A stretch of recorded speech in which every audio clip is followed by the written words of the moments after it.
Edmund Burke, nascido em 12 de janeiro de 1729, foi um político, filósofo, teórico político e orador irlandês e membro do parlamento londrino pelo partido Whig.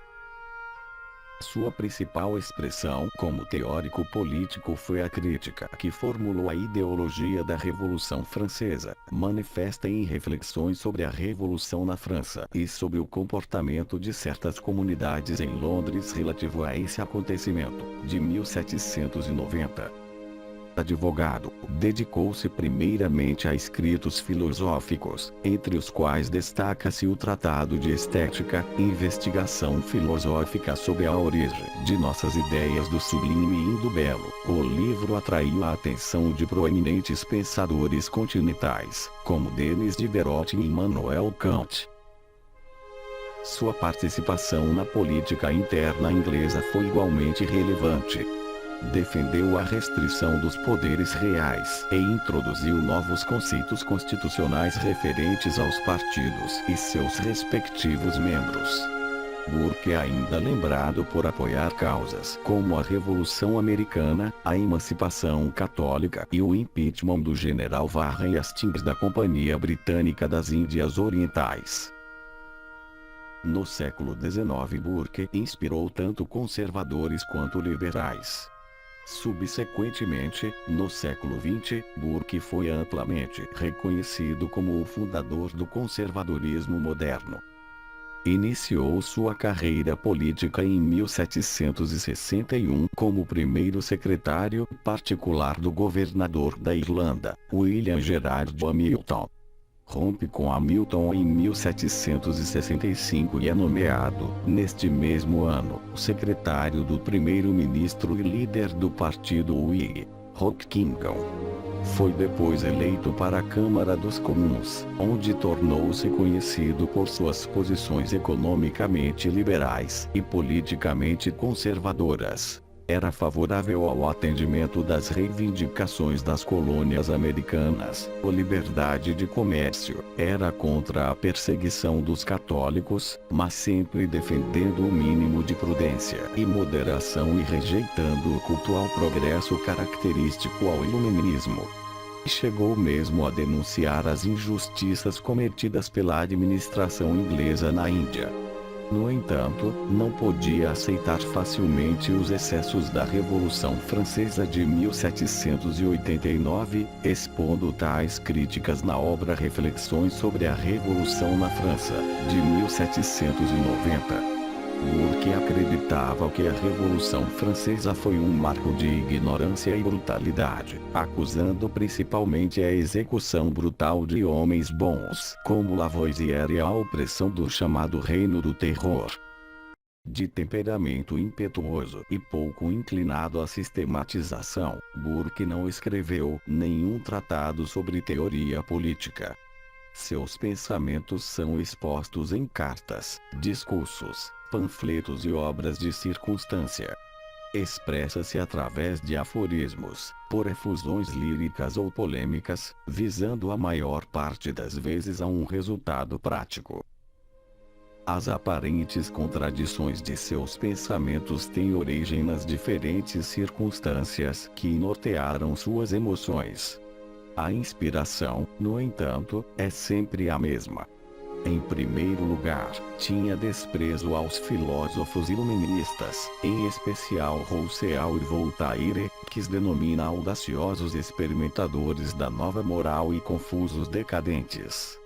Burke advoga a teoria da soberania do povo, embora sustentada na ideia de que a razão e a teoria não são referências válidas por si mesmas para a vida das sociedades.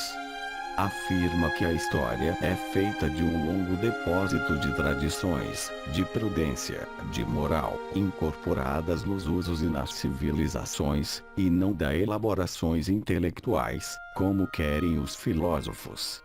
Nessa mesma linha de raciocínio, Burke nega que as constituições possam ser feitas ou produzidas. Uma constituição só pode surgir graças à experiência acumulada durante séculos. O dom inato da palavra transformou Edmund Burke em um dos maiores oradores da história de seu país. Ele destilava sua veemência em uma linguagem de clássico equilíbrio, qualidade que pode ser verificada, de maneira especial, nos discursos sobre a tributação norte-americana, quando formulou sua famosa definição de partido: corpo de homens ligados por interesse público, que pôde funcionar como elo entre rei e parlamento, ao apoiar e moderar, ao mesmo tempo, a ação do governante. Esse mesmo espírito de interação política levará Burke a dizer que entende o parlamentar como o representante dos interesses da comunidade, e não um simples delegado de seus desejos particulares. A conservação proposta por Burke na política, no entanto, nunca se baseou na manutenção do status quo. Burke definiu a política como um exercício em que é preciso respeitar um princípio seguro de conservação e um princípio seguro de transmissão, sem excluir um princípio de melhoria. Conservação, transmissão e melhoria, portanto, seguiriam uma ordem lógica, e não arbitrária. Burke apontava que um dos principais vícios dos revolucionários franceses estava na forma como se procuravam evitar a intrínseca dificuldade da política como ela é. A dificuldade é um instrutor severo, na medida em que tende a fortalecer os nossos medos e a apurar a nossa capacidade, afirmava o filósofo. O que move Burke é que é perigosa a ideia de plasticidade do mundo e da natureza dos homens, como se ambos pudessem ser objeto de transformação radical. A ação revolucionária, pelo contrário, obedece antes a um princípio de preguiça. A preguiça de quem é incapaz de pacientemente estudar e reformar a comunidade real, optando antes por atalhos e pelas facilidades falaciosas da destruição e da recriação totais. Para Burke, retroagir forçosamente era como revolucionar, uma utopia. Sua principal expressão como teórico político é a crítica que formulou a ideologia da Revolução Francesa, manifesta em reflexões sobre a Revolução na França e sobre o comportamento de certas comunidades em Londres relativo a esse acontecimento, de 1790. Traduzida para várias línguas, essa obra se tornou o modelo das atitudes contra-revolucionárias na Inglaterra e outros países da Europa. Nela, Burke ressalta o conceito de direito natural, que atribui à vida física e espiritual do homem grande autonomia dentro da estrutura maior da sociedade, desde que não fira a harmonia geral desta. Nessa obra, Burke situa-se em uma posição aristotélico-tomista, que busca iluminar o geral com o particular, fazendo do real o racional, e do abstrato generalizador das ideias especulativas uma ameaça aos valores penosamente adquiridos pela civilização através dos séculos. Burke se opôs à Revolução Francesa, para ele um edifício erguido sobre mentiras e violência. Para ele a democracia era capaz de expressar as mais cruéis opressões sobre a minoria. Apreciava a Constituição Britânica, cuja sabedoria profunda, segundo ele, não reside num certo universo de regras e princípios gerais, mas em uma vasta e sutil harmonia de costumes, de preconceitos, de instituições concretas e estruturadas no decurso dos séculos. Essa antítese das duas constituições é o pano de fundo no qual Burke projeta, a propósito do início da Revolução Francesa, os principais temas de uma filosofia do conservadorismo. Burke é considerado, pelos conservadores, como o pai do conservadorismo anglo-americano.